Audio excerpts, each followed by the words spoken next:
stuff. Yeah. My head is pounding still. Taking the Advil?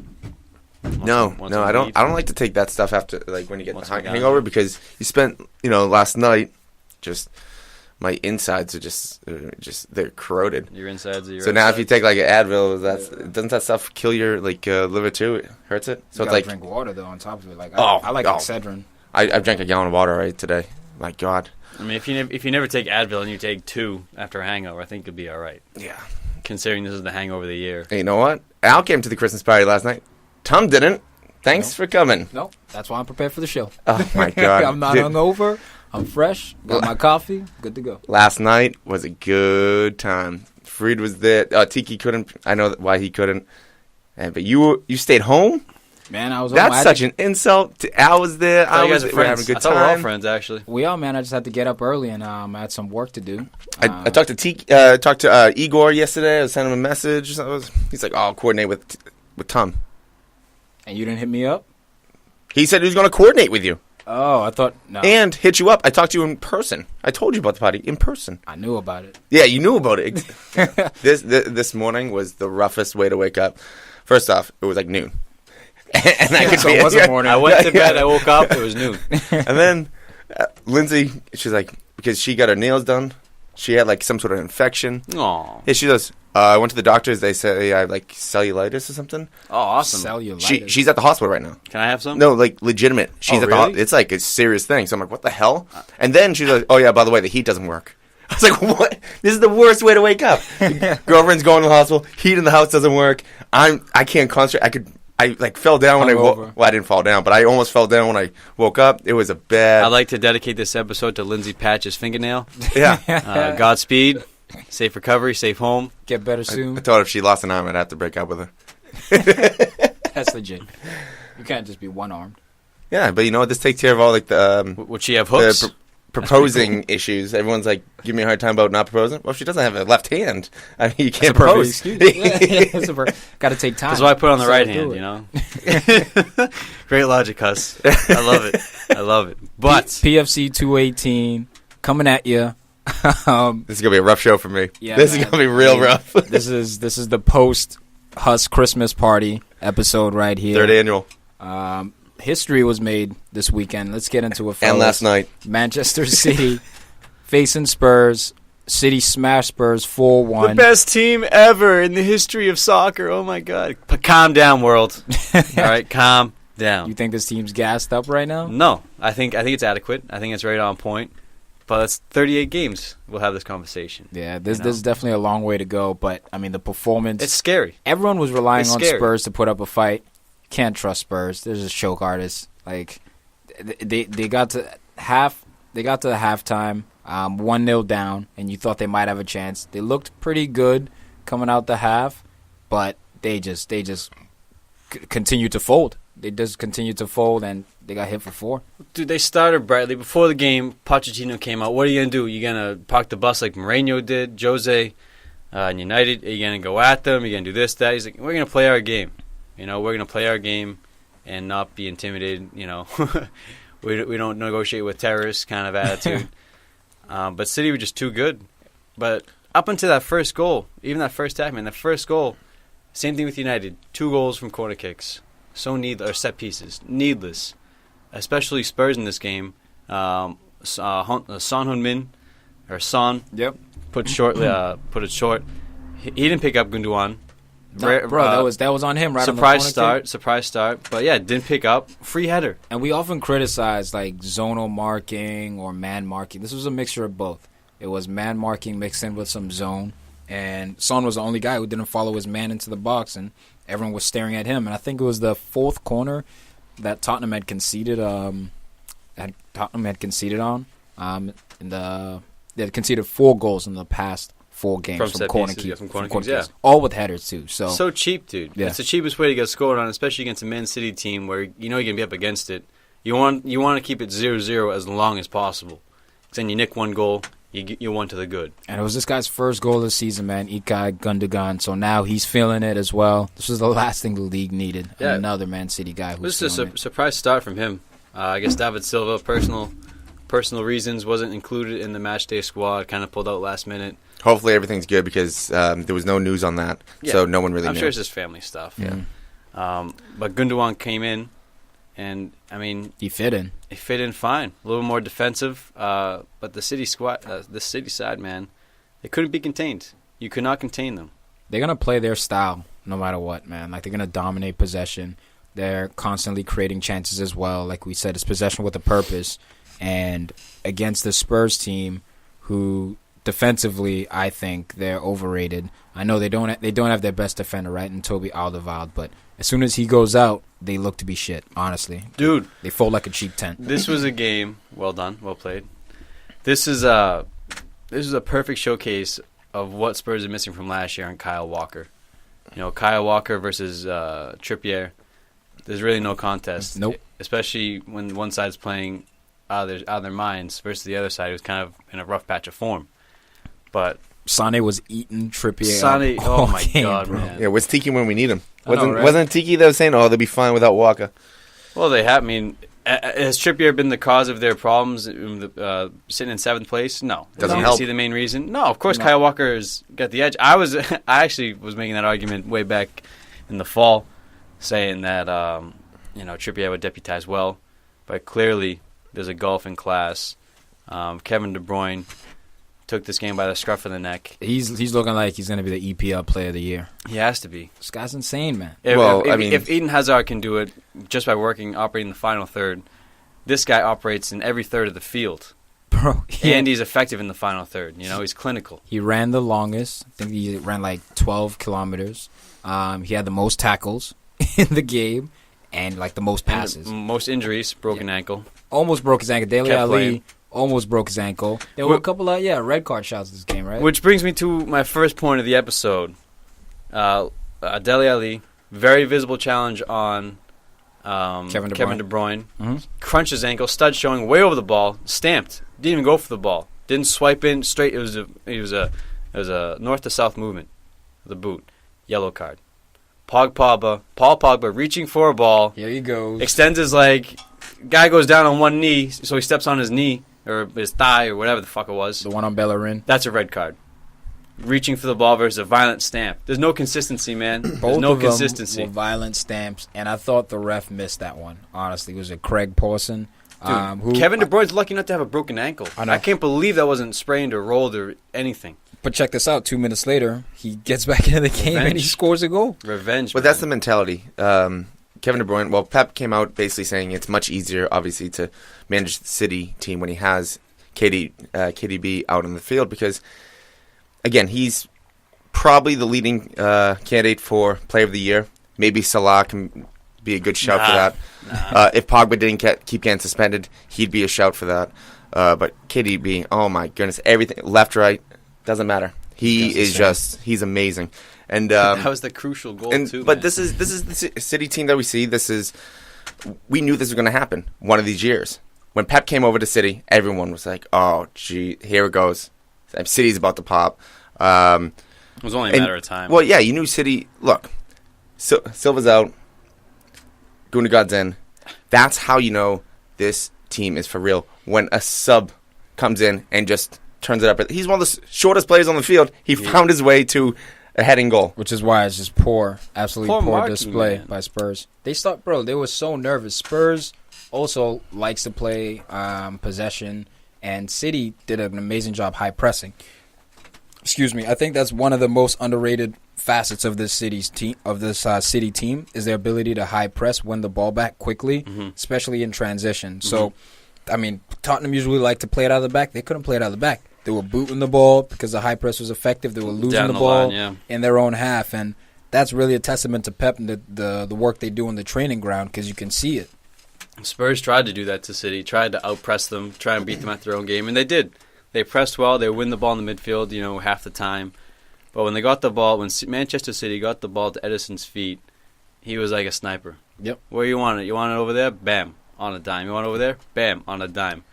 He maybe had one bad pass the whole game from his feet. Just pings, 50 yards, 30 yards, didn't matter where it was. So calm on and the ball, it proves that Claudio Bravo, great with his feet, shit goalie. Can't make a save. Joe Hart, shit with his feet, good goalie. Caballero, all around great guy, you know. Yeah, but Ederson, man, he seems to be the perfect fit for this Man City squad. Pep loves it. Pep loves goalies that have feet. He was the missing piece. Now you just need a left back. But Fabian Delph did well anyway. Mm-hmm. Well, we talked about Ederson. I don't know if it was the midweek show with TK and I or last week when we talked about Ederson, how he's just kind of quietly becoming good. Another thing that I noticed about him, usually in the lineup, you would have the captain, then the keeper, then it goes down the line. Ederson was like midway down. He wasn't even next to the captain. He's just doing his own thing. No, but he's the keeper like midway in the line. So I was a little surprised about that. I was like, oh, okay, come on, bro. That's Guy's cool. got a rose neck tattoo. I like this dude. Look at him, I man. do. He's tatted big time. You know what? There was a little Fuck him in his gamesmanship. neck. His goddamn Adam's apple. Little Cost him a gamesmanship. goal last week against United. Don't hate.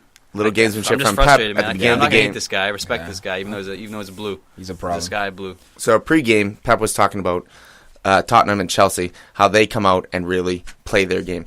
He said that they're the teams that he sees that try to play soccer or football, whatever you want to call it. Because at the beginning, you talked about how Tottenham try to play against them rather than try to hold back than United. So I'm wondering if Pep actually tried to give a compliment to them, or was he trying to kind of bait them into not sitting back? Yeah, I think it's a bit of both, man. Pep is he's smart, but I do think he has a lot of respect for Pochettino, especially since Pochettino tries to play a similar style to Pep and just keeping the ball on the ground, maintaining possession. They just don't have the same amount of quality as City, and the coach also isn't as good as Pep. So just quality overall.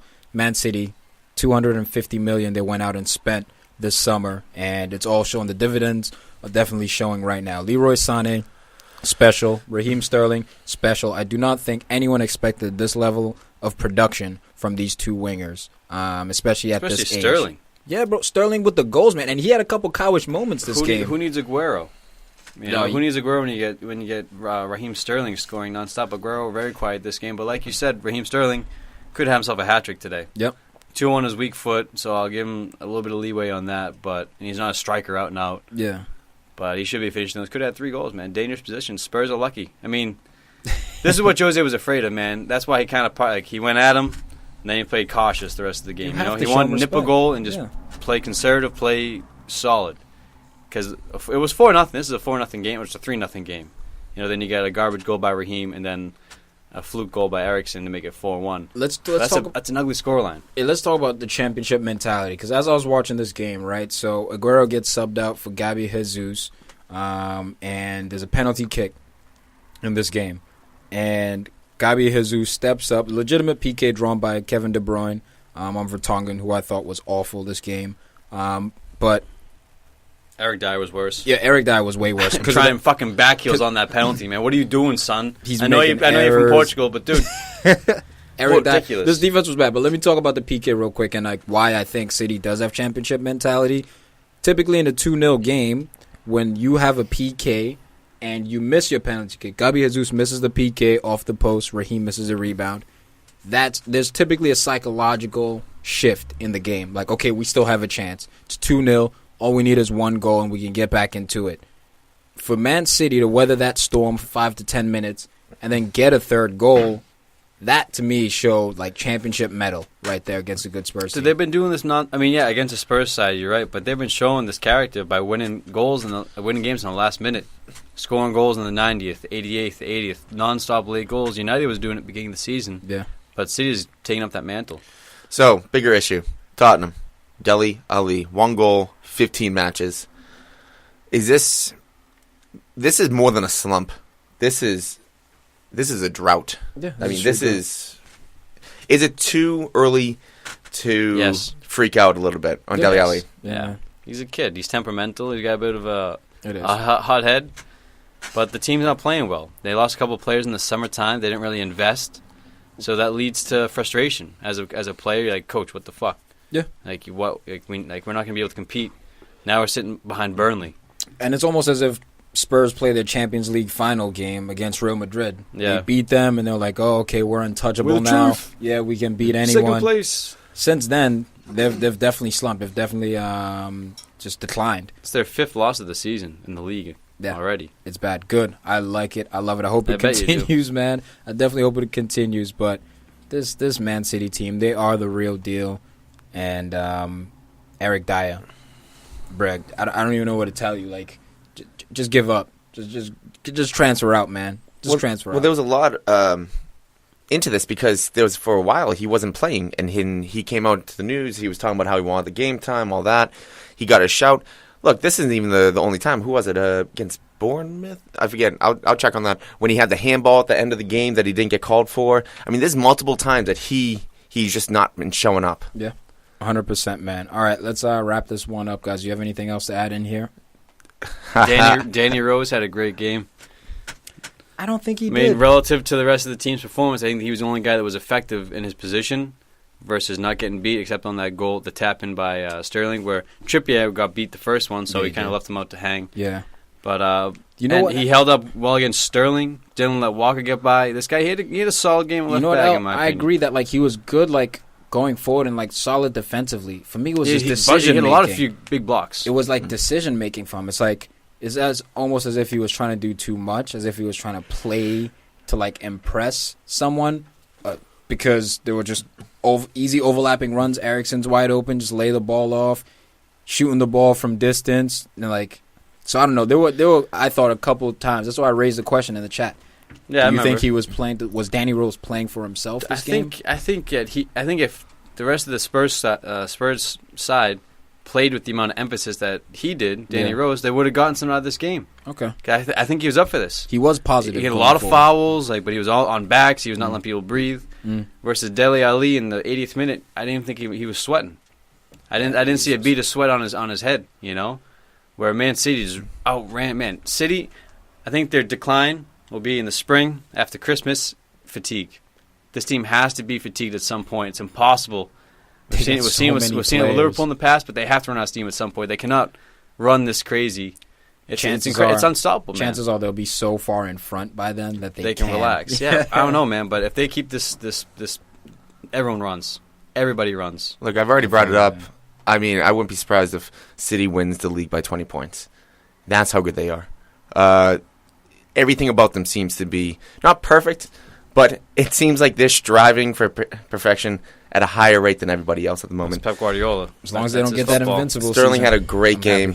He's just inside 12 yards. He is one of the best. There's the qualification. But all right, I'm glad you know what? Glad you admitted he's one of the best at something. Yes, I brought this up, and time again, you guys give me crap about it. I hold him on such a higher stand because when I was watching him at Liverpool, I thought, holy crap, Liverpool has a player right here. And when I say what do you think now? No, this is the player that I thought he was going to become. When I brought up the whole 12 yards in everything, that's for him to be a top 10 player in the world. If he can get that shot down, 18 yards within the box, basically. 12 yards in. Okay. Wow. So from anything PK spot, anything outside 12 yards. I've said this multiple times. If he can get that shot down, 12 yards, 18 yards, even 20 yards, he has a shout for being top 10 player in the world, I believe. All right. Only time will tell, guys. And then man of the match. Man of the match. Kevin De Bruyne for me. I think it's unanimous. No. All right. I'm going Gundogan. Goal, assist. He came on for Silva. He wasn't really sure he was going to play right at the beginning. So it's like this guy stepped in, did his job very well. He got that first goal. That is so important. That's Kevin De Bruyne ran this game, dude. I understand. He was winning balls off everybody. No, I have to mention Leroy Sané though, because his decision making is beyond his years. Man. So mature. Yeah, he's telling guys, even Gabi Jesus going in on him dribble, keep dribbling, draw the defender, and I'll make the run. He's mature. The comment yesterday. Oh, I think I'd rate Sané over Mane right now. Because his selfishness, his selfish mentality, man. He's all about the team. He's not about me. Will Sané become a better player than Mane? Probably, but not right now. I don't he's think not better now in a vacuum, but we were talking about form. Who's more effective? Form. Is Mane going to try and shoot with no angle and two guys wide open? Or if you put Mane on City, that'd be frightening. They don't need him. You don't want players like that. They're too selfish. That's why Aguero's on his way out. That was one time, dude. That's why Aguero's that was one time. Aguero was the same mold as Mane. That was That one. I'm off that, but We'll dude, never let that go. I'm with Huss with that one, man. That was one bad decision. That was the one most obvious selfish decision I've seen Mane make. I'm not hinging the whole argument on that. I'm just him as a player. I'm going for goal attitude. Yeah, for sure. Mane. He's more of a goal scorer than Sane, for sure. Well, I mean, Sane, he takes the defenders on. Sane and Mane, I think they're very similar when they just get the ball and they go. They're brothers. Yeah. All right, next game.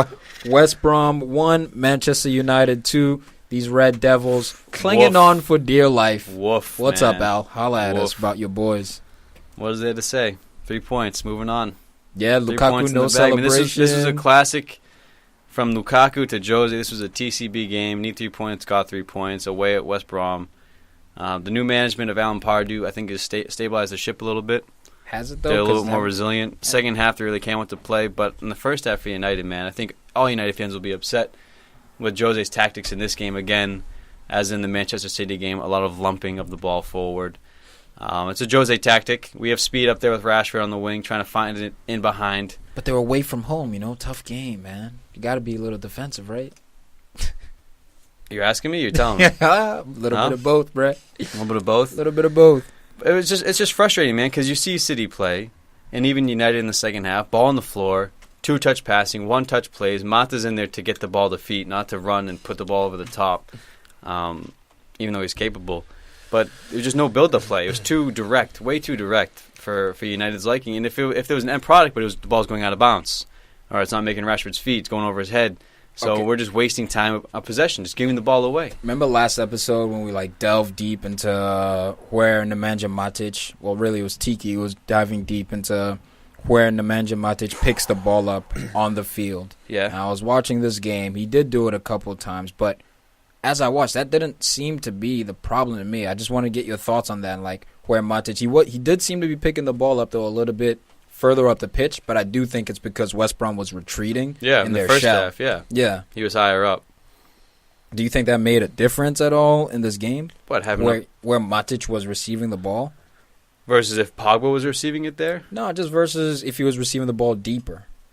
I don't think it makes much of a difference. Because he's the type of guy that's very very measured in his decision-making. He always plays the right pass just about 9 times out of 10 unless it goes awry. Yeah. But when he brings it up from deep from the center backs, he always distributes well. Forward pass with to an advanced position. I like when he's on the ball because we don't lose it. Typically not, man. I like Ander Herrera was buzzing this game, man. He was a little in and out. Obviously he could have done better, but he just looked more energetic than I've seen him in the last couple of games. Well, a big critique of his game recently has been, what does he bring? He's on the field the whole game. He's supposed to be box to box. He's not scoring goals. He's not setting them up. He's not really, stopping goals, conceding. So there's a lot of heat on Ander right now, which I feel bad about because I rate the guy, but he's just in a rough patch. So the first goal, Rashford, great play, swings it over to Lukaku. Lukaku finishes it. Just made me think real quick. Sane or Rashford? Who do you take? Rashford, Sane. dude. Rashford all day. Sane. Gotta take Sane. Rashford's because these are probably the two best wingers. He's younger, at such a young age. They're probably the two best young wingers in the league at the moment. Willie Zaha. I don't. He's not young anymore. I consider Rashford more of a striker than a winger. I see Rashford as a striker, playing winger. Yeah. Sane's a natural winger. Absolutely, 100%. So what was your question? Which one would you choose? Just in general? Yeah, because they're playing the same position at the moment. Sane was doing it with Schalke, man, and he was balling. So I got Rashford was doing this with LVG, balling. That's even more impressive. With LVG. All right. Nah, man, I give it to Rashford just because you're a Man United age fan. is on his side. I like his style of play better. He's good. He's a better striker of the ball. Free kicks. I mean, he takes the corner kicks like Sane does also. Dude, these guys are both supremely talented. And they're both fast as fuck. This is a good debate. I mean, it's apples or orange. What do you want? You want a McIntosh? You want a Granny Smith? I wouldn't. No, right now they're playing the same position. I think you can compare them to each other. Anyone that's listening, we'll put this out on Facebook. Let us know. I'll just straight up say Sane or Rashford. You guys let us know who you want. For sure, man. For sure. This was, though, Lingard, bro. This guy, 4 goals in the last 4 games. this guy, man, we stay hating on him. Whether it's the rat face, well, Huss and I. No. I call him the rat. I call him the Rat King, but I've always liked him because whenever we fire shots at this guy. Like, I only do that because he's on United. If he was on Liverpool, that's all I mean. I'd be raving about this dude all the time. That's all I mean when I say hating. I love this guy as a player for the fact that I brought up multiple times where if he gets into a game, look, he's unorthodox at some of the things he does, but he always seems to find his way to get a goal. And whether it's league, championship, FA Cup, doesn't matter. Yeah, look, man, he's been balling lately, and he's been starting playing. That's a Champions Cup. Playing too much FIFA. Lingard's been playing well, man. Starting right under the striker. I know Jose likes to put Mata on that right side and kind of have him cut inside and have Valencia overlap. But Lingard, man, he's playing well. Got a little bit lucky with his goal, deflected in, but you can't score if you don't shoot. And Lukaku, he doesn't celebrate his goal. The reason, I think, is because... One of two things. What's that? Either West Brom respect. He was on loan there as a Chelsea player, had a lot of good goals there. Mm-hmm. He was there for a year or so, or 2 years, a year. Yep. It might have been respect or just the criticism. He's tired of people riding his jock. I scored a goal, whatever. I'm not going to go wild now because I should be... I think to himself, he knows he should have been scoring in that drought period he had. And I think the criticism was level, was fair, So you're at a really big club now, man. So every week you don't score Lukaku, you're gonna hear something, no matter what. Like he has to score every single week, basically, in order to not receive any criticism. And even then, people will be scrutinizing his first touch, his demeanor on the pitch, his work rate. That's life of a footballer, man. That's just the way it is, man. That's just the way it is. But you want to get to that. Go ahead. I was going to say, you could see this coming, though, because look at the schedule, who they have. They played two teams that they should be beating. They got lucky this game. But they're facing Leicester, Burnley, Southampton, Everton, Stoke, Burnley. I picked up Lukaku last week. So it's 2 game weeks in a row he scored. I've had them both. You can see the trend because these are teams that they should be beating. Even though, look, West Brom should have had that late header goal in like the 84th minute. They could have easily tied it up, yeah. And only that, Lingard with the deflection, very well, West Brom's walking out of here with a win. Yeah. And that's crazy to say because it's Manchester United. Well, that's what they do, though. That's the Jose style. They'll score, and then they'll sit back, and they'll just kind of try to dictate the pace of the game. Yeah, but that's another thing that United fans will be upset about because we did against Bournemouth at home, at Old Trafford, kind of packed it in against fucking Bournemouth. And we did it again in the second half of this game.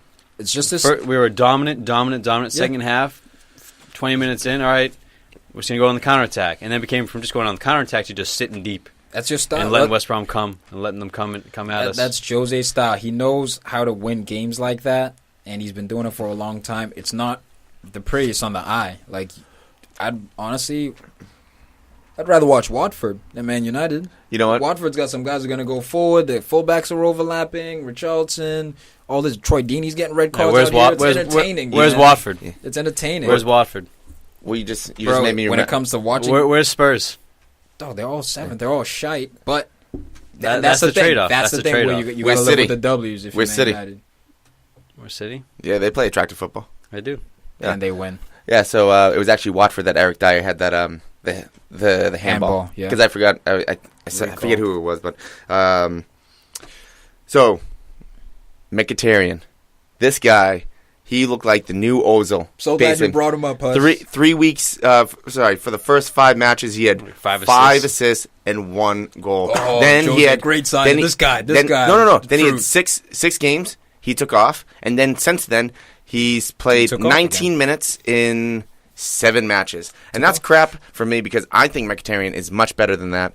I guess there was some sort of argument during the video footage, not video footage, Jose. But during the video room, Jose went after Mkhitaryan, Mkhitaryan, I guess they got into an argument, and You're done, son. This is classic. Jose when it comes, always gets to do it with one player, isolates the shit out of him, sends him to reserve, something goes sideways, and then he gets sold. But when it comes down to it, he's a sacrificial lamb. Dude, he's really wrong tactically. So if Mkhitaryan's talking up, trying to defend himself, in the way he's been playing lately, I think you should have to take the criticism, bite your tongue, and be like, yeah, I got to do better. Dude, an article do the Anthony Martial treatment. Mm-hmm.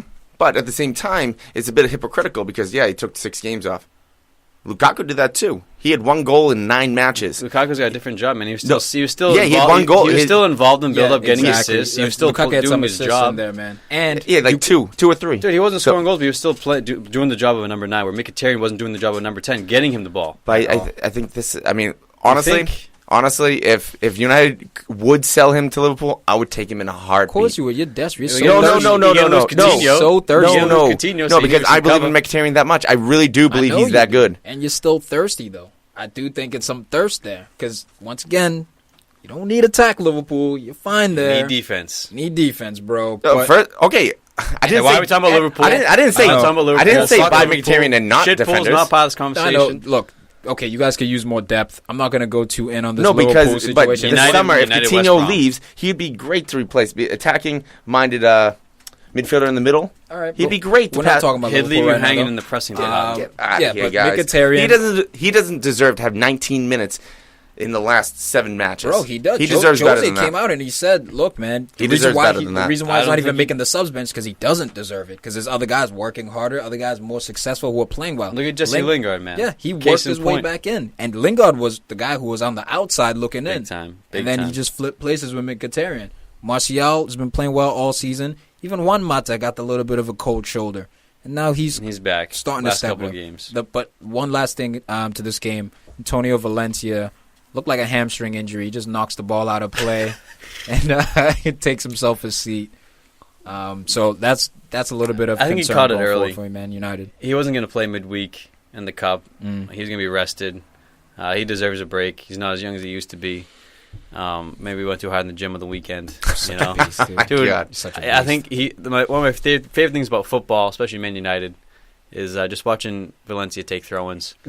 It's probably because his lats and his arms are so big he can't get his elbows close together at all. It's just like, you it's just funny as shit, man. It's like just his fingertips can touch the ball because he can't bring his arms in close. Now he's too jacked. He's too jacked. Great, also, a little note: Scott McTominay coming in, another youngster. This guy, I like this guy, man. 6'3", tall, gangly guy. Of course, Jose. But I love the youth, man. I love the academy guys getting the shout. And still no Ibra for the Prem. No, not yet. That's Lukaku's job. That's as well my man of the match. Romelu Lukaku played well this game. Definitely going to have to give it to him. Huss. Shouts to Rashford's Elastico on Neom. You saw that? He's got it on deck. Didn't quite beat him with it, but I like that he's going for it. I kind of want to give it to Mkhitaryan. Lukaku, man of the match. I got Huss Lingard. Of course you do. Old rat face. Yep. The Rat King. Next game. Love that dude, though. Chelsea versus Southampton. Chelsea 1. Southampton 0. Marco Alonso 1. All right, let's get it right. Only reason why this team won. Yeah, where's Tiki when we need him? I know, man. Flying out to South Africa. This is the perfect episode for Tiki to be here. Well, not for us. I know, so we just go in, right? This dude, man. Marcos Alonso getting himself the goal, proving why he is he the most expensive fantasy defender or one of definitely? I think he is the most. Yeah, he was. 7-something because he has goals on deck and assists. This dude, man. Yeah, who has him in fantasy? Well, fantasy draft. Not worth it, man. You guys. Yeah. It's not worth it for my fantasy. I'm not going to take 8 points out of my budget for a defender. 7.1. No, it's the fantasy draft I'm talking about. Yeah. So funny. Gabbiadini back in this game. Charlie Austin, they were trying to ride the hot hand. Gabbiadini. Dude, Charlie Austin with the shout, man. Yeah. Forced a good save out of Courtois, man. I almost picked him up. That was his one chance. He converts that chance. We got a game on our hands. But, yeah, Southampton, man. Very respectable game. Very respectable performance from them. They were going to get blasted, honestly, when I saw this. No Van Dijk. Yeah. You got Yoshida holding it down back there. Yoshida, Stevens, and Hoot. Bro, crazy, absolutely crazy transfer news here. Believe Michy Batshuayi, Chelsea's weighing up an offer for AS Monaco's Thomas Lemar in January, and Michy Batshuayi has been exactly he's the make weight potentially for a swap, a player plus cash type of a transfer. Where would you see Thomas Lemar fitting into this team? Because right now with Pedro Willian and Hazard, who started up top this game. He might be playing the left side and putting Hazard up at the striker role. If Morata doesn't pan out every game, put Hazard up top. Or maybe they might play two at the top, Hazard and Morata. So even less time for Pedro and Willian then? Yes, Dude, Willian look at balled Willian in this this game. game, man. Dude, Yeah. the last 2 games he's been balling. Well, it's not This just guy Willian, it's needs Pedro to too, play. man. Dude, but Willian, balls. Pedro's Pedro, man. You know what you're gonna get from that guy. You're gonna get tight control, technical ability, 7 out of 10. an eye for a goal, Pings. an eye for a pass. You're gonna get everything from that guy. But Willian is the speed with the ball, man. Whether it's a give and go, he almost had in this game, or just this running with the ball, or running off the ball, man. This guy is so lethal. So that's why I brought that up, basically to say He's gonna leave. Thomas Lemar might stun his growth if he goes to Chelsea right now. I just don't see where he would fit in consistently with this team. I know he's a quality player, but I think for whatever reason, Antonio Conte does not like Willian. That's why he hasn't been playing him as often as he should. yeah. You know, going with the Hazard-Morata pairing and defenders. Mm. You know, it's such a stupid tactic, Well, at the end of the game, in my opinion. Conte had an interview with some commentators, and he was talking about just getting all the players that aren't consistently playing. He just wants those guys to play at the moment. He's trying to switch things Why up. don't you play David Luiz then? Ooh, that's a better shout than Willian leaving. This guy, David Luiz, He's out. I don't see him coming back next year. I really don't. And it kind of stinks for Chelsea because, look, he's unorthodox. He's crazy. He makes a mistake here and there. Wild But- card. But I love the dude. I think he's great. Everyone loves Sideshow Bob. I think he's a great defender, too. I think he's a good defender. I think he's above average. 100% above average defender. But again, because he's a wild card, you never know if you're going to get a red card, if you're going to get an error, a little bit of over-dribbling. Definitely, though, still modern day, one of the best modern day defenders because he's so good on the ball as well. You know, I think he's a guy who could actually fit into a Barcelona. It's just that his mentality and his temperament, that would be the only reason why he wouldn't be able to fit at a club like that. So it looks like Juve's weighing up a bid for him. Juve, Ooh. Real Madrid, Barcelona, PSG. Barcelona, again, I think. dude. Oh, no, not PSG. Mascherano's leaving Barcelona just about. I know Thomas Vermaelen is coming back to fitness. He's been starting for them this season after being out for about 2 years with injuries. He's been awful. I saw Thomas Vermaelen for the first time. I was like, oh, this guy's all right. Oh, Nice I left remember him. foot, Yeah, free he kicks. used to play for Arsenal. He was If he didn't nice, get man. injured, he'd be I so nice. like Thomas Vermaelen, Belgium dude. I don't. Goes to Barca. He's Fuck off. playing now, but Mascherano's on his way out. And Titi's still settling down. Pique's up there. But I think David Luiz would be a great addition out there. Because there's always like the talk with Johnny Evans, then Virgil van Dijk going to City. What if City put a bid in for David Luiz?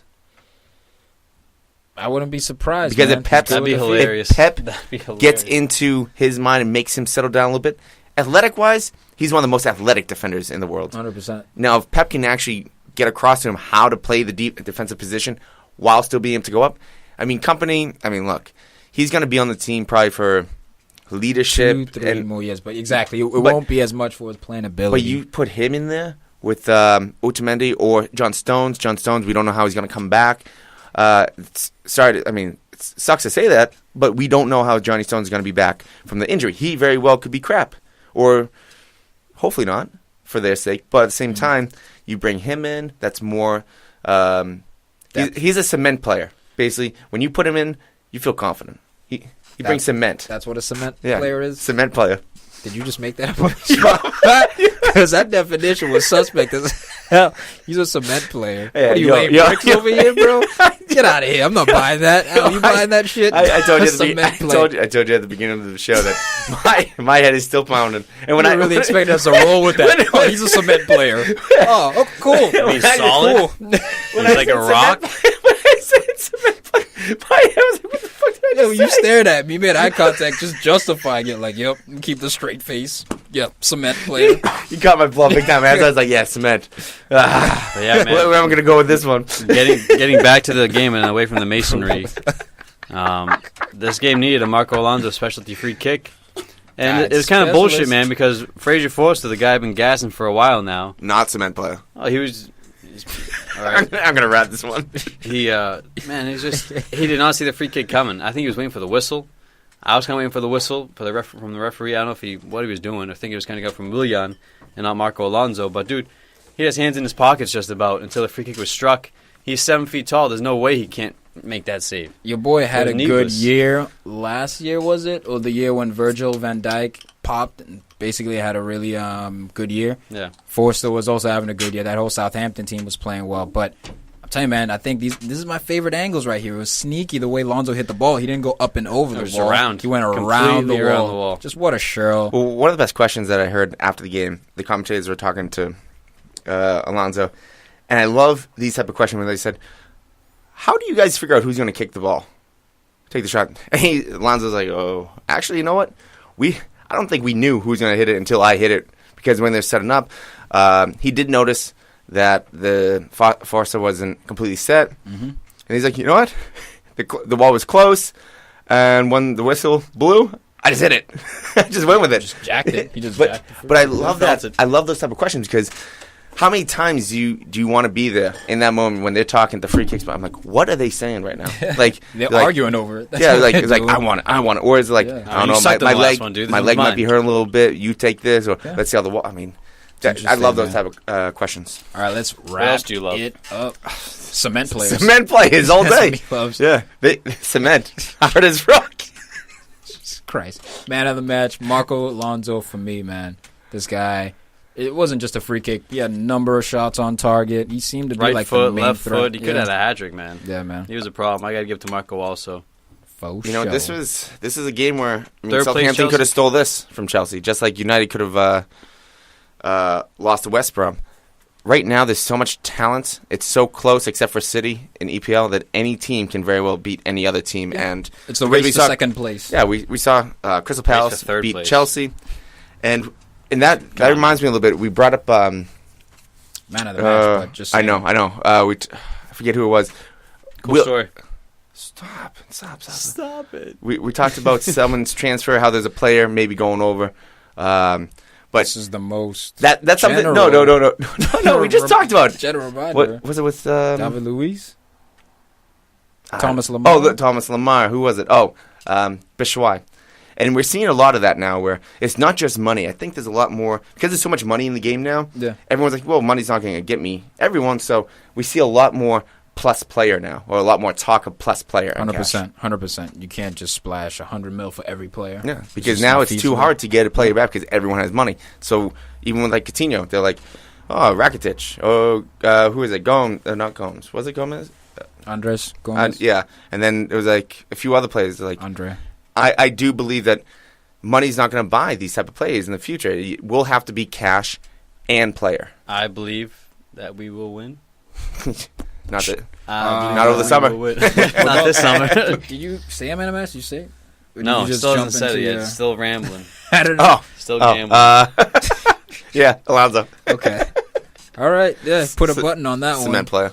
Next game, Bournemouth 0. Shit pool, who are actually good pool. 4. Smashed. Clean sheets. What's up with the clean sheet, Bus? Clavin getting or Lovren getting goals? Diving headers, not to mention. What's up with that? I mean, Liverpool, this is why it's so frustrating. I think I talked about this with Tiki on the mid-show when we were doing Fantasy Talk, where it's so frustrating watching Liverpool, because when it comes down, or maybe it was you, me, and Tiki, and when they draw because they can't score, it's so frustrating because they have so many chances, and it could just be a flick away from changing the entire game. And welcome to life of United the last 2 years, man. Yeah, I know, but tying games 0-0, 1-1, and all those half chances that should have gone in but didn't. But, I mean, you guys are creating mad chances. Yeah. Something else at Arsenal right now. We'll get there. But, dude, Coutinho, man. This was the game of Coutinho.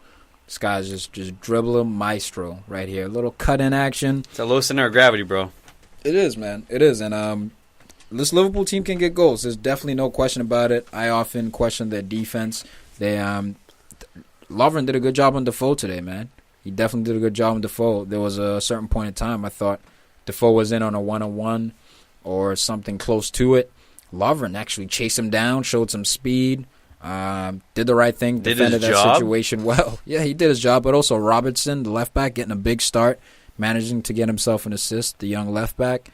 So, I mean, I do think what I did take away from this game, because Mane didn't start this game, was that Firmino is actually like the gel to this Liverpool attack. Thank you. Thank you for agreeing. So for as many goals that he doesn't get or does get, I think he's more of a guy who raises, what should I say, the chemistry of the team when he's playing that 9 role. I do still think Liverpool need a legitimate number 9, guy like Aubameyang, who's been playing that position all his career. But Firmino does help blend in Salah, Coutinho, and the midfielders as well. I mean, we talked about this multiple times, Firmino, right? where I've had his back time and time again. Firmino, he might not get all the goals. With you have Mane and Salah on the outside, they're almost playing 2 wide forwards with the wingers, where he doesn't have to be a traditional striker because he gets the ball, plays it off a player.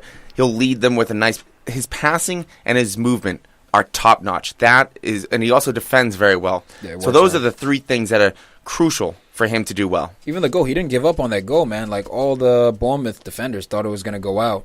Firmino anticipates it, just puts it back into play, and Lovren was able to get in there for the diving header. So he does those little things, too, that definitely help this team out. Hey, you know what? I'm talking about Premier League itself. That's what we're talking about. Well, no, because I was going to bring in Champions League and all that kind of stuff. And we brought up Liverpool, how we need defenders, this and that. They have not let up more than 1 goal a game since October 22nd against Tottenham. They've only let up more than 1 goal, 3 times on the year? I mean, that's if we could tell you that Liverpool doesn't let up more than 1 goal a game, you would think that they would be in second place at the moment because of their offense. I would think. Because it's always the defense that's leaky. It's always giving up 2 or 3 goals. That's the thing. To me, that's kind of like I wouldn't say irrelevant stat. What that stat basically proves is that you don't get smacked, right? So you do concede goals. Yeah. Unless it is Man City. Everyone gets smacked by them. But unless you concede goals, what am I saying? You do concede goals. You're going to concede a goal, but you don't concede 2 against you. To me, that's a little bit of a moral victory. If I'm a coach and I'm looking at elite, we concede no goals. That's what everyone's aiming for. A 4-0 performance, this is the type of performance Klopp is looking for. And I get it. Can't be done every game, but a stat like that to me, it's just like... Well, they let up more than 1 goal 3 times in the first 6 weeks. Since then, it's only been once. Just like, yay, and sweet. After Tottenham, but when it comes down to it with that offense, it's so potent that you should be scoring more than 1 goal a game with that offense, with Coutinho, Salah, the Fab Four, if you want to go into all the names. I don't like that name, by the way, the Fab Four. Yeah, I don't, yeah. It's stupid. It's just Liverpool, it's the Beatles, it's yeah, but it's just... I think that Liverpool's defense has been turning around since Tottenham, though. I think that they are improving, shall we say. Let's wait until next week. What'd you say about Spurs? They lost 4-1 to Spurs. I thought you made a comparison of Spurs and Liverpool. No, I'm saying since that Spurs game, Liverpool has turned it around. Yeah. No, they kicked into a final game in the last month or so by keeping clean sheets. That's the big thing. Yeah, 5 clean sheets. Europe and at home. Even though they gave up 3 against Sevilla after being 3 up. That's another story. But, man, the Mo Salah goal was a straight-up FIFA goal. I don't understand why people don't understand this guy has a left foot made out of gold. He's going left. Don't let him go left. He's going to dribble all the way to the goal line and then cut it back and dribble to the middle of the field. Like, I mean, I know it's one thing to talk about it and one thing to stop it. Yeah, you can't stop He's fast as hell, man, but it's like you got to have one guy track and one guy just stand where he's going to be. He's becoming he's becoming like Robin. Where that's how the Robin he's impact. Going left. Doesn't matter. Even when he goes right, he's gonna go right to go left again. So he's drawn interest from Real Madrid. More specifically, Real Madrid. Zinedine Zidane, kind of giving him a shout out. He's impressed by this guy. He's seen him play for Roma. He's watching him this season. He's all right. This guy can play. You know, he's Arab like me. You know, savage, but at the same time, though, I think Salah is one of those players that has bought into Liverpool, like Mane. Mane was talking about how Klopp is like his father. When they had that spat a couple weeks ago, where he's like, "No, we're fine." He's like my father. I mean, we have disagreements. It happens. Yeah. Same thing with Salah. I think they're in the same boat. Salah. He's not like a Coutinho that would want to go to like Barcelona. So I think Salah is with Liverpool for at least 3 years. Dude, this guy just enjoys his football. I think doesn't matter where he plays. You know, he wants to win though. But this guy he performs anywhere he goes. Here's the thing. He just wants to play. Coach, put me in, coach. If Salah has, so we're seeing the EPL season Salah's having. If he has something reminiscent of that in the 2018 World Cup, I think he might be gone. You guys will receive a huge offer. 200 million. 200.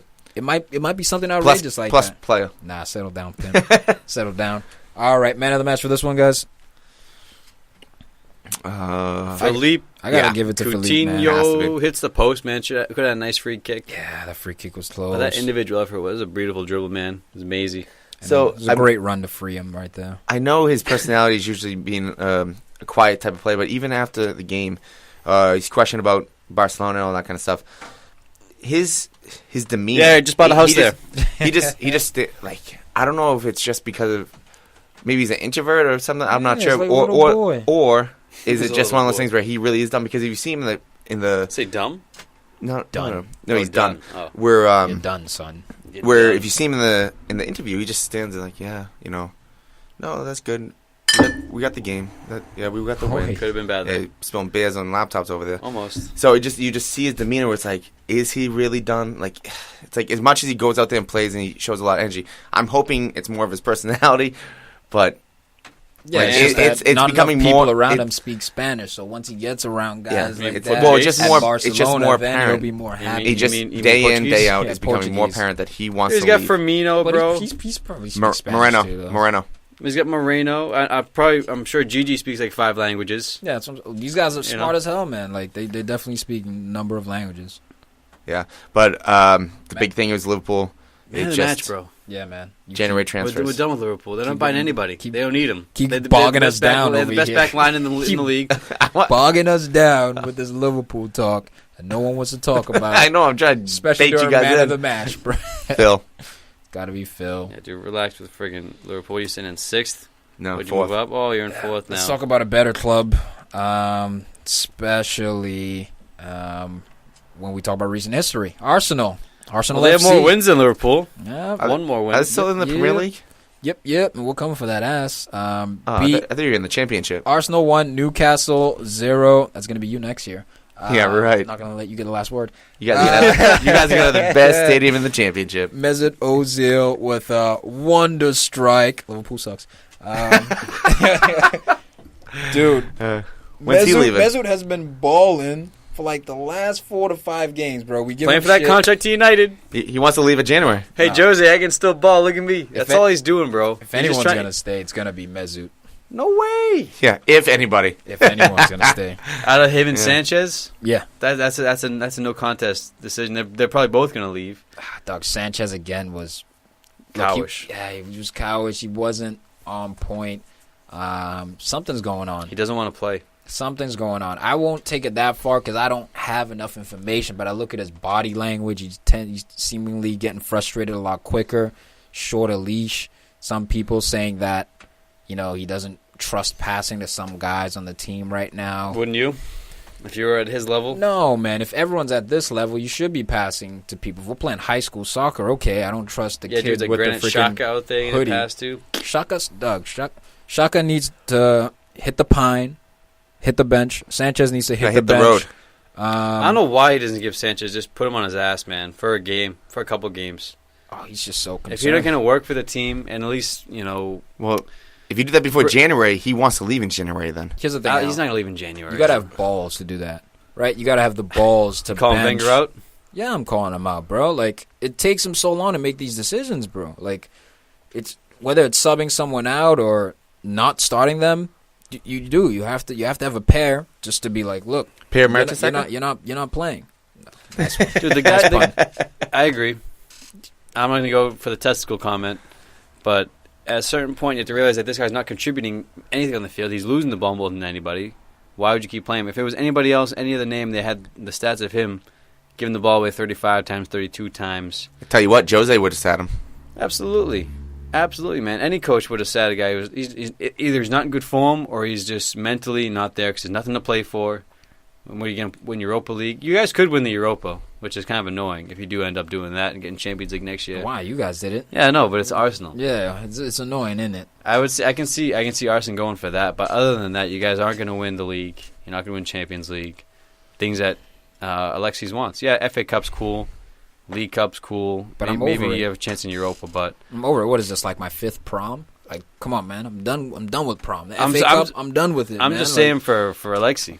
I get you, man. His ambition is way higher, and I think that's really where the club has been struggling, is the lack of ambition and the lack of addressing their weaknesses. But specifically in this game, dominated possession, as per usual. Newcastle only had 2 shots on target. Arsenal had 23 shots, 5 of them were on target. So if you want to talk about creating legitimate chances, that's something Arsenal needs to get better at, is actually penetrating and putting more pressure on goalkeepers. Because at this moment in time, even though we squeezed out a win, it came from a miraculous goal. That it just, if you watch the game, it was just kind of like you didn't really see a goal like that coming. It was kind of crappy. So, Arsenal, man, I don't want to beat up on them too much. We got our win. I'm happy with the win. This was Arsenal's first. This was Arsenal's first game win in like 4 games or something like that. Well, so if you don't have Ozil, you don't score this goal. No. That's why it is crucial. Give him whatever he wants.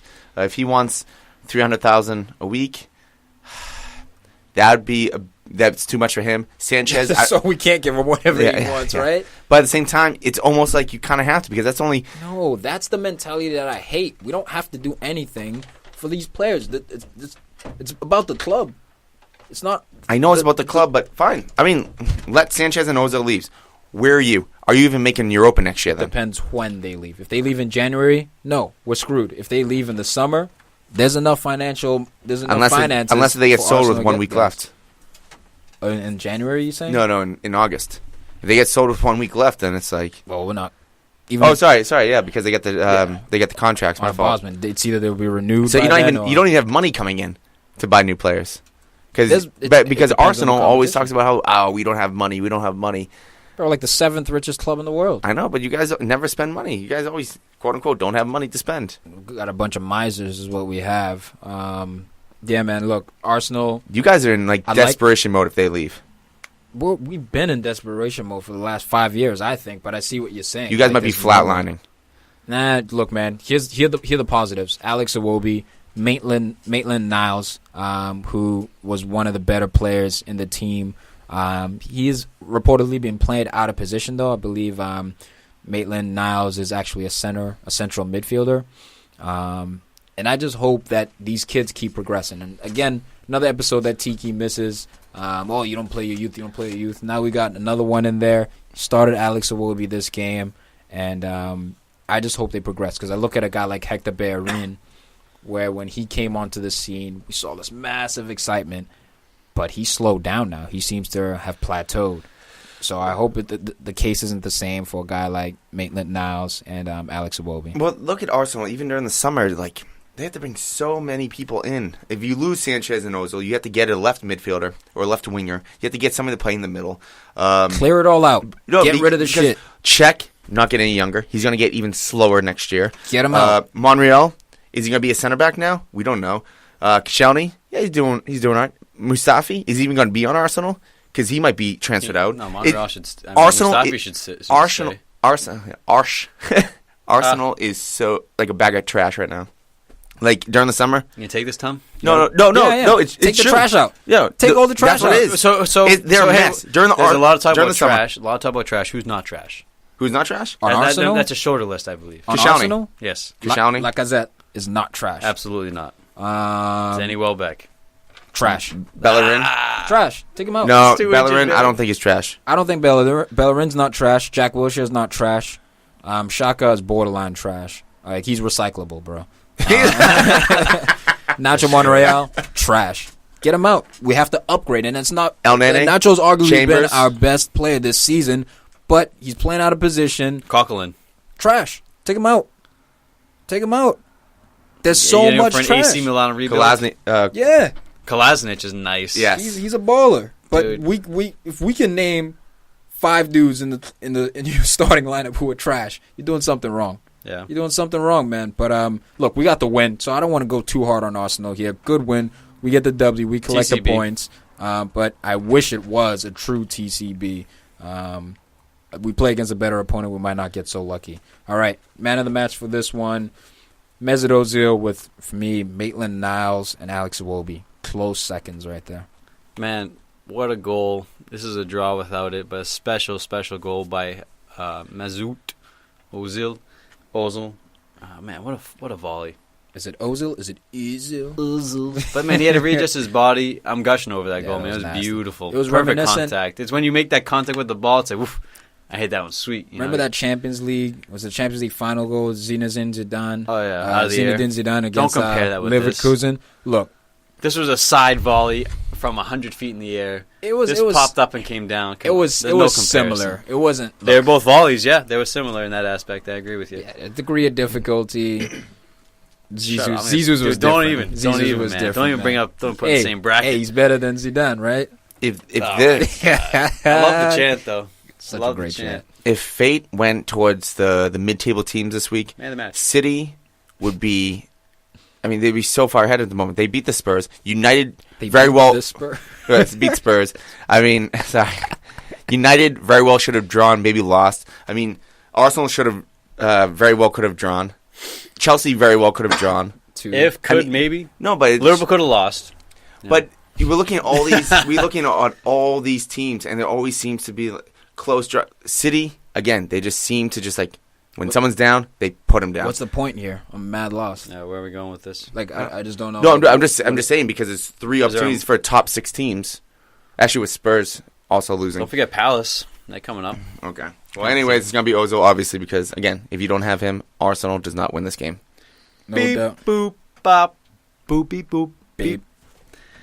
Hey, everybody. This episode of the Podcast FC show is brought to you by CLNS Media. CLNS Media is a leading digital and media outlet, online provider of audio-video content. CLNS Media is an online radio and digital media network, which features a full 7-day-a-week broadcast schedule with numerous personalities and celebrities from across the worlds of current events, entertainment, technology, and sports. Additionally, CLNS employs both full-time and part-time journalists, commentators, and producers from around the world. CLNS utilizes its staff members' geography to deliver global news and unique commentary and perspective, all in written, spoken, and visual formats. Based out of Boston, CLNS is a credentialed member of the media. CLNS features on-scene reporters, camera crews at various games and sporting events, with specialization in the Boston Celtics, the Boston Red Sox, the Bruins, and the New England Patriots, and also your very own Podcast FC show. Yeah. They got it all. But they also have the on-scene reporter, so you're watching the game, you want live coverage, these guys got what you want. CLNS Media combines a distinctive and eclectic variety of digital coverage with an emphasis on audio-video content. This comprehensive coverage offers its audience live and on-demand news and commentary like no other media outlet in the world. So, you want to know more, you're curious, you want this stuff, check them out on Facebook, facebook.com/CLNS Media, or you can download their app for free for your iPhone or Android. Just go to the App Store and type in CLNS Media. Download it today. You will not regret it. Al, dude, I'm hungry, man. You got a snack? I do have a snack. Oh, where is it? You got a snack? It's right here. Let me get it for you. That sounds greasy, dude. That sounds greasy. I'm looking for something more healthy. I got nothing. I could go for a snack. I'm starving right now. What do you got, Tom? You bring anything? Got it? Oh, look what I found here. What is it? RX Bar. Oh, I've heard about those. Have you? RX Bar is a whole food protein bar. What does that mean? Their bars are made with 100% whole ingredients, people. Nice and healthy. They want to be transparent and upfront with their customers, which is why they label the core ingredients egg whites, dates, and nuts on the front of their packages, and the ingredients that make up texture and the taste on the back. 100% real cocoa, coconut, etc., depending on the flavor. Beyond being a go-to snack that checks off a number of nutritional boxes, RX bars actually taste delicious. They found that creating a bar made from real whole food ingredients actually tastes better than anything out there. And we definitely don't want filters and additives or anything like that in our food, or chemicals or sugar. So this is a great product here that fills you and is healthy as well. Definitely great for post-gym, before gym, a nice little snack in the morning. Hungover. Huss needs one right now. I totally could use one this morning. And RX Bar started in 2013. They called no BS on protein bars. for those sweet additives that other bars may have. They do not. This is the natural stuff. They couldn't find a bar out there that wasn't full of artificial ingredients, fillers, preservatives, and just general BS. That's why they set out to create a bar with a few simple, clean ingredients where every ingredient serves a purpose. And it tastes great. Yeah. I mean, personally, I like the peanut butter. 3 egg whites, 14 peanuts, 2 dates. It's simple, but it's just packed, man. It's packed with protein, packed with energy, and it's all you really need to get through the day. You don't need chips. You don't need, smart food, gummies like Tum. Yep, exactly. This morning I had 3 chicken fingers. And whether it's sweet or savory, chocolate or fruit flavors, there's definitely a flavor for you, man. There's 11 delicious flavors that you can choose from. Gluten-free, soy-free, dairy-free. Like we said, no added sugars or artificial stuff. No BS, people. So if you would like to purchase this, we're going to give you a deal here. Oh, right? So nice. Just because we love you guys. Just because you're in the PFC Nation, you're in the crew, visit rxbar.com/podcastfc. That's the promo code podcastfc at checkout. Again, that's rxbar.com/podcastfc. And that is the promo code podcastfc. So if you would like to check them out on Instagram, again, it's Instagram/rxbar, Facebook /rxbar, or Twitter /rxbar. Oh, oh, oh, oh, oh, we love you, we love you, we love you. That's the way we like it, we like it, we like it. Oh, oh, the Palace, man. Crystal Palace. Let's go, baby. The best songs in the EPL. Eagles flying high. Where's R. Kelly at? Let's go. Let's go. Yeah, you want R. Kelly? You want that legal trouble? No, put a poncho on. We're all set. I think I'm not the only one in this room that can really say I was wrong about Roy Hodgson. He's doing a Even job. last episode, you were talking shit. Not Roy, man. Hey, dude. It's Zaha. No, but Roy is enabling Zaha to make this happen. Who put him up top? Striker. Okay, that was a good move. Stroke of genius. But that was a good move. He came back at this. He returned to health. Sudi was injured. It coincided very nicely. Yeah, who was the other guy who got fired again? De Boer. Yeah, De Boer, man. Like Frankie. He lost his star, bro. Anything he would have tried to do wouldn't have worked, man. Dude, I think Hodgson would be in the same boat. But dude, they were still shipping goals left and right. Like this was a shutout. This is a clean sheet on the road against Leicester City. Bro, Captain Leicester City scored what 4 goals last week. Bro, Palace was hurting in defense though. I got first time in the year. I did my fantasy research. I'm like, okay, this guy's gonna be out. Like, first time I've done research. Seriously, is that why in like 60th? Last year I didn't do research, and I still finished above Alan Fareed. So did you? Yeah. Did you? Yeah. Last year I did. I wasn't in that conversation. Last year I did. But we're talking about this year. We're talking about this game. Willie Zaha, what this man, year, Tom? Such a ball. Huh? Where are you this year? Don't worry about it. We're in relegation? Don't worry about it. Yeah, you might get relegated. About it. No, we're talking best about stadium in the championship. Well, you guys talking about old stuff.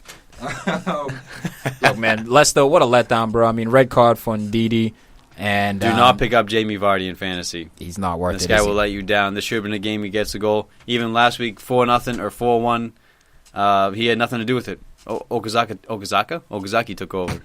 It was good to see, though, Christian Benteke best player in the world, breaking his duck, man. Finally getting himself a goal, dude. Since April. It's been so long, and an assist to go with it as well. Dude, the delivery from Andros Townsend was on his noggin, but he's been missing these. Dude, you're 7 feet tall. Someone puts the ball out in front of your eyes, it should be a goal every goddamn time. I think that the weight of his forehead weighs so much. I think sometimes you just can't adjust. I think his ears are too small and it throws off his equilibrium or something. Dude, this guy's the smallest ears I've ever seen. Do you think he has the hardest header in the world? He might, bro. No, Puyol. No, I want to see one of those like active players. Yeah, you know how Puyol. They track they track shots from the foot. I want to track some shots from the head. You better with that 5 head, bro. You better be hitting. You know what? Hodgson came out basically saying that Benteke, if he doesn't start scoring, there's a very good chance he might lose his starting place. Dude, obviously, that's Saka's paraphrasing. Been scoring off the bench. Yeah, and Saka had a banger, man. Yo, if I'm gonna hit this first time, like off the 90 and in. All right, sorry, Schmeichel, don't move. I'm just gonna bury this one in the corner. But Willie Zaha, man, the man of the moment, the man of the year. This guy, bro. Dude, this guy. Love this guy. If this guy doesn't make the World Cup squad this summer, I'm gonna be fucking livid. I mean, absolutely livid. Remember, man. He's an elephant now. Oh shit, yeah, that's right. Ivory Coast. I hate now. that because shit. because I love they couldn't, that, but I hate it. because he couldn't get into the England. He team. could have, man, but they were giving him shit. They Yeah. wouldn't let him in, Yeah. which is Well, that's what I'm bullshit. saying. They He bring left Theo Walcott as a 15-year-old, 12-year-old. Jack Wilshere, who's not even Dude, like, it's an injury absolute free. sin. Jack's a baller, That's what though. you drove this great man to do. You drove this guy to play for a team that's not going to be in the World Cup this summer. It's such bullshit, man. So this guy should be sad. with... Dude, England don't have anyone like this. They never will have someone this industrious, so unpredictable, so he's- wild card. What about He's a Rashford? trickster. Joe Cole, Rashford's a different breed, man. Rashford is more disciplined. Way more direct. And too. direct. Yeah, he's Willie way more Zaha direct. will dribble backwards and go forwards and still get to where he wants to go. He's a cement player. No. No. He's liquid, if anything. Exactly. He's liquid. He's malleable. But yeah, man, Crystal Palace, man, up to... man, I'm cement. fucking pumped, dude. Palace, we're bottom of the table. Now we're sitting up at 14th, sitting comfortable. Not far from relegation, only 2 points up. But, dude, 14th place. Back-to-back wins on the trot, undefeated in 7 games. This is what it takes, man. Palace got to go. Everton are in 10th. They play tomorrow. They can go up to 8th to 9th. I mean, but they're following the same blueprint. These teams are both... They didn't deserve to be down there that early. It's a wash of a season. Rapid fire here. Well, Next game, Watford 1. I was gonna bring up Schlupp. I know you were. Huddersfield 4. Dude, Huddersfield banging in goals. Watford, what's going on? Sorry. Real quick. Yeah, why you slowing us down? Rewind. No, Why we you have to slowing talk us down, about, Al? talk about the red card for Ndidi. Yep. For diving. Yeah. He was on a yellow. Horrible simulation. Man, I don't know if it's this season or what. I know this is a quick touch, but I think it's important we talk about the diving debate. I feel like this season's been like... there's been more dives I've seen lately. And I'll talk about reviewing and suspensions post-mortem. Post-match. Jeez. Got real depressing right there. Post-match, man, there's been penalties for diving. But, dude, just awful. Ndidi.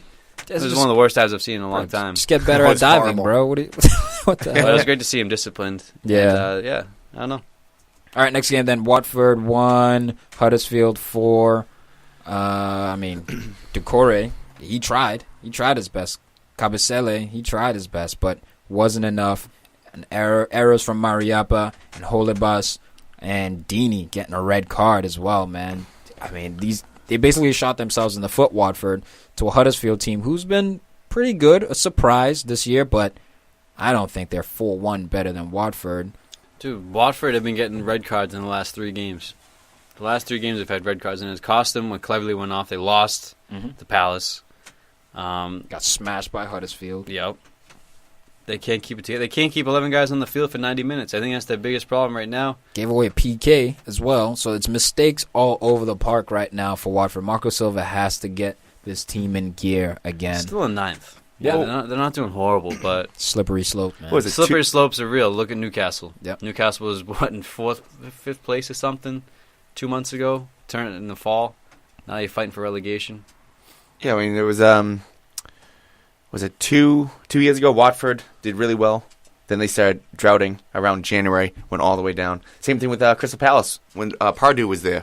They were what? Now you're talking about. It's just lack of discipline. We've always been That's what really separates. That So separates Velasi got injured. the great teams and the mid-table teams right there. It's just consistency, keeping it going for the whole year. It looks like Aaron Moy is the separation between the Love top this guy. teams But yeah, great win and for the Huddersfield, man. They sit in mediocre 11th. 4-1. Watford, get it together, mates. Next game, Stoke 0, West Ham 3. David Moyes, get her done. And David he's- Moyes, the key ingredient in this recipe for salvation that West Ham are trying to concoct in the 11th hour, right before Christmas, man. You don't want to be bottom, and they're doing the same thing, man. Up to 15th. Bro, Stoke is the team to beat up on. Dude, Stoke, dude. I don't think Marquise has much time left. No. The last 6 games, man, they've had 5 losses and a win. You know, I mean, they've conceding lost many 3 in a row. goals, though. That's the thing. They're conceding. They're getting smashed. This reminds me of, on the opposite side of the coin, Slaven Bilic and West Ham. It wasn't just the fact that you were losing. It's how you were losing. Getting hit for 4 or 5, that's the last thing you want. And when it happens to a West Ham team who, they have a resurgence under Moyes, but it's just, it can't happen like that. Well, from West Ham, we saw what Lanzini can do. He is a He menace. can dive. When he can dive pretty well. That's another dive But right there. It was you got 2 assists. Dive. Horrible call. Got 2 assists on the day. Again, if Coutinho leaves, I would not be happy, but I would not be mad if they got Lanzini in there helping out. But Arnautovic getting the goal, hitting the post on one. Who's happier today? Kyle Walker or Arnautovic? Joey Hart. No.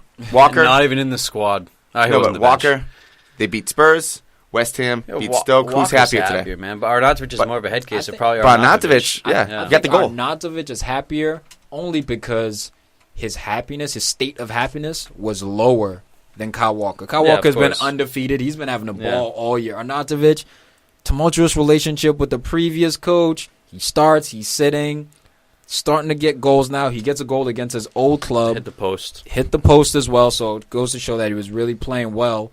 I think he's way happier with this one, especially with how some of the people perceived his move from Stoke to West Ham as him just going there for the money. Yeah, well, now West Ham's leapfrog Stoke. Mm-hmm. You know, Stoke was sliding down, and now they made the actual leap. But I think Mark Hughes has to sort out this back line. I think Shawcross is still a guy you keep. He's your captain, but no, you don't. He hit the post. But you need to sort out the rest. You need to reinvest in the defense because, I mean, you got Joe Allen, Darren Fletcher, Shaqiri. That's a good midfield. That is, man. It's a solid midfield. And you got, I mean, Peter Crouch and Diouf for leading the line. You know, Berahino is a nobody now. If you're bringing Charlie Adam off the bench to make a difference, your team's in trouble. You know, either you play Choupo-Moting or you don't. Can score from half. You never know. David Moyes is another manager I have to say that I was wrong about. I didn't think he was going to be able to turn around West Ham. I actually picked up Jeff Cameron from Stoke. He was like 4.3. Big mistake. In fantasy. I really thought Stoke was going to be able to keep a clean sheet versus West Ham at home. Mark Hughes, Stoke. What? Begovic isn't there anymore, man. Yeah. It's not that old Stoke, resilient Stoke side. Butland, he's good. I know. I'm just saying the Begovic side, man. Yeah, he's terrible year. Back in the day, man, when Stoke would never concede more than 3 goals at home. And now it's just they went to sexy Stoke, and this is what happens. That's why you trade up, man. When you try and play up, you got to trade up. But Lanzini, horrible dive.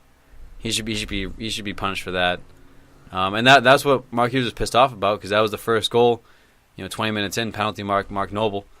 He's gonna bury 300th appearance in the Prem for the team. Such a savage. But yeah, man. I mean that goal threw it. Other than that, it was 0-0 until the 75th. So I think Mark Hughes has something to say about that. This was a pretty even game until the end. Switching over to a 0-0 game here. Brighton versus Burnley. They share the points, 1 apiece. But Burnley did look pretty good, man. As usual, 6th place, man. Yep, put a lot of pressure on Brighton, so much so that the Brighton goalkeeper was awarded with man of the match, Matt Ryan. Matt Ryan. Oh no! Talking about another dive, Murray. Wasn't there a dive there? Dude, you missed the PK, right? Yeah. Yep. Because Murray, he was in the lower right side of the 18-yard box, and he basically held his leg back a little bit, so he got caught up in the defender's legs, went down. I'm still iffy on that, whether he actually held his leg up longer than I think, but in the pros, it's what we like to call drawing contact. Yes. So I don't think there's too much. I don't think he should be disciplined. I think that was a smart play, even though it was a little bit of a dive. This dude, Glenn Murray, though, man, ever since he came out the mouth and said, if my name was a more Spanish-sounding name, a different name on the back of my jersey, I'd be getting paid. Ever since he said that, he's kind of jinxed himself. He's been downhill. He's missing PKs, not playing well, just missing obvious goal-scoring opportunities. And Brighton, they need a goal scorer if they're going to stay up this year. I think he was a little mad because when he gets shipped down to Brighton in the championship, because he was with Palace before, he lost a job there and went down the championship. He's back. He probably thought because he I can't remember whether he Murray had the leading goals for the championship, but he was up there. He was doing really well. So, coming to the Premier League, getting a couple goals, his head was a little large. Now it's back to reality. And hopefully he doesn't... Look, I understand his statements. Maybe he's trying to get a little extra cash. But at the same time, just let your goals do the talking for you. Play, do the talking. And that will wrap it up for the match day review. The EPL out. Do we have anything else here as far as news? I got one thing to add. And that would be congratulations to Los Blancos, Real Madrid, back to black, Club World Cup champions.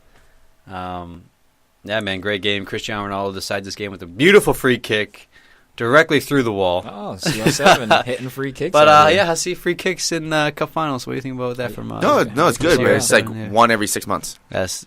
That's more than most people. Haters gonna hate, an actual man. fact. No, but I'm not going to put him as a superior free kick taker. All right. Well, credit to Zizou. Credit to Real Madrid. This team is incredible, man. And talking about Tiki was saying that watching Man City is the best team you could ever watch. Watching Real Madrid, this Real Madrid edition, is the team that I think is the most incredible to watch because everyone, from Toni Kroos to Luka Modric to Gareth Bale making his return in this game, this team is just so impressive on the ball. They trust each other with their lives when they play the ball. Anyway, he'll get there. Don't worry. I'm not worried his touch. He'll receive it. He'll control it. The trust they have with each other and just the caliber of play. These are all specialty players, man. He's the best on the planet. Toni Kroos is incredible. Yeah, he's to have this guy just quietly doing his work. Best center midfielder under 30, Toni Kroos. I'd say Modric just edges him out. He's the new Xavi Alonso, the Michael Carrick, that guy, the maestro. So calm on the, but he can go forward like they can't. He's different. He's more dynamic, man. He's German. Just a couple other results out there in the world. Serie A being shaken up a little bit into losing 3-1 to Udinese. Juventus climbing back into it with a 3-0 win against Bologna. AC Milan, losing 3-0 to Verona. Looked like a red card in that game. It was tough. I don't know what's happening with Milan. These guys keep going downhill. We know Gattuso just took over for them for Montella. So, dude, 7 wins, 3 draws, 7 losses. That's horrendous. That's tough. That's absolutely horrendous. How do you lose 7 games? Let's see. They have more losses. They also have the most losses. I mean, other than the relegation teams, it's bad. Whatever's happening over there, it's bad. Credit to Napoli though, killing it. As well in the Bundesliga. Dortmund. Pulisic. Back. Pulisic. What a goal, baby. He's doing work, see man. That goal? I did not see that goal. I'll tell you about it. Was it a nasty one? Yeah, go ahead. No, it played it nice from Kagawa. Took a little deflection. Goalie comes out, taps it like Messi. I'll make the comparison. I don't give a shit. I'll make that comparison all day. Touches it over the goalie. Finishes it before it hits the floor. Great finish, man. The kid's so young, so fast, so cool. See, I think Pulisic, I was having this debate the other night, I think Pulisic is special for an American player. Like, we've never seen an American player this special. Not even close. But if we want to make it an equal playing ground and compare him to the Mbappes of the world, to Sané, I don't think he's on that level quite yet. But I do think he will. At the Rashford level. He may become a top 30 player in the world. What at Rashford level? Dude, he's flirting with that level. He's flirting. At least, you know what I mean? And that is something to even if he was English, they'd be all over him. That's what I'm saying. They'd be on their knees for this guy. You know what I mean? Yep. Like, because if he was English playing the way he plays, his style of play, they don't have these guys. He's burdened by the American bias. Yeah, he definitely has the American bias a little bit. But I think it makes him more impressive. Like, dude, you're American? Are you kidding me? Holy shit! I think it's gonna go a long way for the Americans. Come to Liverpool. He's like an ambassador. Come to Liverpool. He'd be nasty at Liverpool. So thirsty. Yeah, he'd play a lot. Thirsty. All right, yeah, La Liga. Barcelona look like they're running away with it. Valencia dropping off of second place, losing to Eibar. Eek, tough loss to Valencia. Atletico Madrid stepping up into second place. Madrid in their Champions League spot right now at 4th. Game in hand. Yeah, game in hand, but still not a good look with Barca smashing Deportivo La Coruña 4-0. Dude, this team's all about Champions League. They don't give a shit about the league anymore. No? They want 3 in a row. They want to be compared with the Bayern Munichs and the Ajax dynasties of the 70s. Should care a little bit about your league. 80s, respectively. Anything else, Bus? 3 nuggets. 1, Swansea. There's rumors out there that they're in talks to end Renato Sanchez's loan contract. What do you guys think about that? I mean, where would he go back to? Bayern Munich. Dude, I know he's having a torrid time in the EPL, but at least sucks. He was getting playing time. The team does suck. I wonder how much he is learning. He doesn't look to be confident. He doesn't look to be happy. So I don't know how beneficial this loan has been. I don't like it, though, because I see him returning to Bayern and just riding the pine. Other note. He needs to go to a higher team. A team with actually something to play for. Even like an Everton, mid-table team.